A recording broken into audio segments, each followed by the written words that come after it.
장동혁 국민의힘 대표가 이진숙 전 방통위원장의 갑작스러운 체포 소식에 대해서 긴급 기자회견 열었습니다. 바로 연결해 보죠. 방통위원장을 체포했습니다. 물가를 잡으라고 했더니 물가는 안 잡고 이미 법 만들어서 내쫓아낸 이진숙 전 방통위원장 잡겠다고 이런 짓을 하고 있습니다. 범죄 사실은 탄핵으로 직무 정지됐을 때 방통위 기능이 마비된 것은 민주당의 책임이다 라는 발언을 유튜브 방송에서 했다는 것입니다. 이런 것이야말로 민주당이 그렇게 좋아하는 사실이 아니라 의견인 것입니다. 범죄에도 해당하지 않고 체포 요건도 맞지 않습니다. 이미 경찰이 출석을 요구해서 9월 27일 토요일 2시에 출석해서 조사받기로 되어 있었습니다. 그런데 어떤 일이 있었습니까? 9월 26일 날 이진숙 방통위원장을 내쫓기 위해서 더불어민주당이 방통위 없애는 법을 본회의에 상정하고 필리버스터가 시작돼서 그 다음 날인 27일 토요일 출석이 예정됐던 저녁 8시까지 필리버스터가 있지 않았습니까? 따라서 이진숙 전 방통위원장은 본회의장에 그 시간까지 있었어야만 했습니다. 변호인은 이것을 경찰에 구두로 알렸고 서면으로도 불출석 사유서를 제출했습니다. 그런데 경찰은 출석 불응을 이유로 체포영장을 신청하고 검찰이 청구하고 법원이 발부했습니다. 분명히 체포 요건에 해당하지 않습니다. 출석하지 못하도록 만든 것은 더불어민주당입니다. 필리버스터를 하도록 만든 것도 더불어민주당입니다. 그리고 방통위원장이 본회의장에 출석해야 된다고 하는 것은 법에 나와 있습니다. 그리고 그 필리버스터를 전 국민이 다 지켜봤습니다. 사유서를 제출하지 않더라도 출석할 수 없는 사유가 명백합니다. 그런데 구두로 통보됐고 불출석 사유서를 서면으로도 제출했습니다.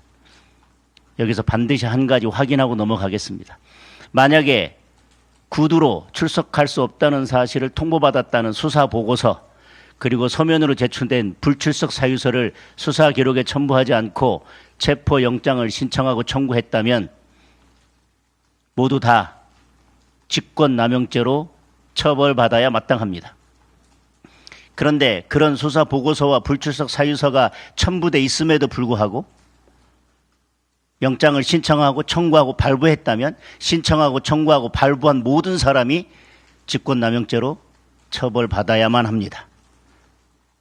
어떤 경우에도 경찰은 그 책임을 피하기 어려울 것입니다. 반드시 법적 책임을 묻겠습니다. 지금 국민들은 나라 전체가 미쳐 돌아가는 것을 지켜보고 계십니다. 지지율이 떨어지고 김현지 비서관의 문제가 터지고 물가는 올라가고 결국은 추석 밥상에 이 모든 것들을 감추고 올린다는 것이 결국은 이진숙 전 방통위원장 체포였습니다.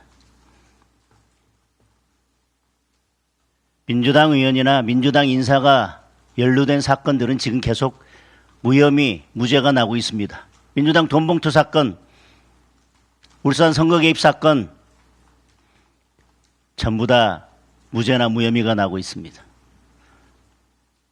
대통령에 대한 5개 재판 전부 다 중지되어 있습니다.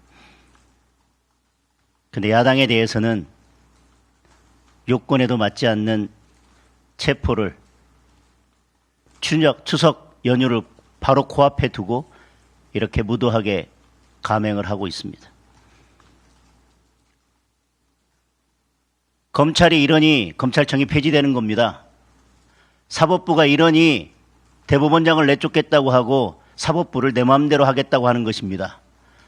그런데 꼭 기억해 두십시오. 경찰도 다 써먹고 나면 반드시 용도 폐기될 것입니다. 대법관을 증언하려는 이유가 뭐겠습니까? 대법관이 이제 30명이나 되니 말 잘 들으면 권력의 입맛에 맞게 판결해주면 누구라도 대법관이 될 수 있다. 이제 대법관의 문이 활짝 열렸다. 그리고 대법원장을 내쫓겠다고 저렇게 난리치는 이유가 뭐겠습니까? 지기현 판사를 내쫓겠다고 저렇게 난리치는 이유가 뭐겠습니까? 말 잘 들으면 대법관 시켜주고 말 안 들으면 옷 벗기겠다는 협박입니다. 공포정치입니다. 지금 이게 한가위를 앞두고 이재명 정권이 벌이는 야만적인 정치입니다. 이상입니다.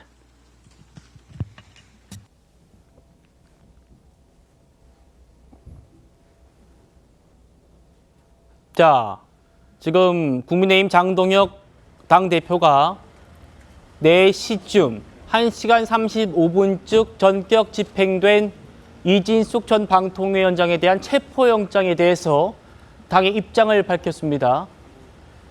추석 밥상에 가장 먼저 올린 게 이진숙 방통위원장의 체포 소식이다. 이런 얘기부터 해서 출석을 불응했다는 이유로 체포영장 발부한 것 요건에 해당하지 않는다. 이런 얘기를 했습니다.